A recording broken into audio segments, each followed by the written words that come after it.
നമസ്തേ പ്രിയമുള്ള പ്രേക്ഷകരെ, ഇവിടെ ഭഗവത്ഗീതയിലെ 2-ാം അധ്യായമായ സാഖ്യയോഗത്തിലെ 2-ാമത്തെ ശ്ലോകമാണ് നാം ചർച്ച ചെയ്യുന്നത്. ആദ്യം നിങ്ങൾ ശ്ലോകം ശ്രദ്ധിക്കുക. ശ്രീ ഭഗവാനുവാച കുതസ്ത്വാകശ്മലമിദം വിഷമേ സമുപസ്ഥിതം അനാര്യജുഷ്ടമസ്വർഗ്യം അകീർത്തികരമർജുന. ഇനി ഈ ശ്ലോകത്തിന്റെ പദച്ഛേദം ശ്രദ്ധിക്കുക. കുതഃ ത്വാ കശ്മലം ഇദം വിഷമേ സമുപസ്ഥിതം അനാര്യജുഷ്ടം അസ്വർഗ്യം അകീർത്തികരം അർജുന. ഇനി ഈ ശ്ലോകത്തിന്റെ അന്വയം നമുക്ക് ചർച്ച ചെയ്യാം.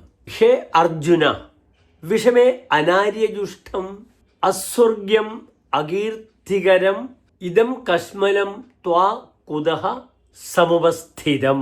ഇനി പ്രസ്തുത ശ്ലോകത്തിൻ്റെ സാരാംശം ശ്രദ്ധിക്കുക.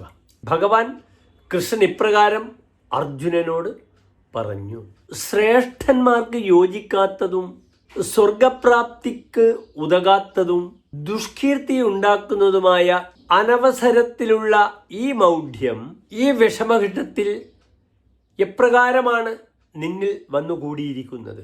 എപ്രകാരമാണ് ഈ യുദ്ധസമാനമായ അന്തരീക്ഷത്തിൽ ഇങ്ങനെയൊരു മൗഢ്യം നിന്നിൽ വന്നത് എന്നാണ് കൃഷ്ണൻ അർജുനനോട് ചോദിക്കുന്നത്. നമസ്തേ.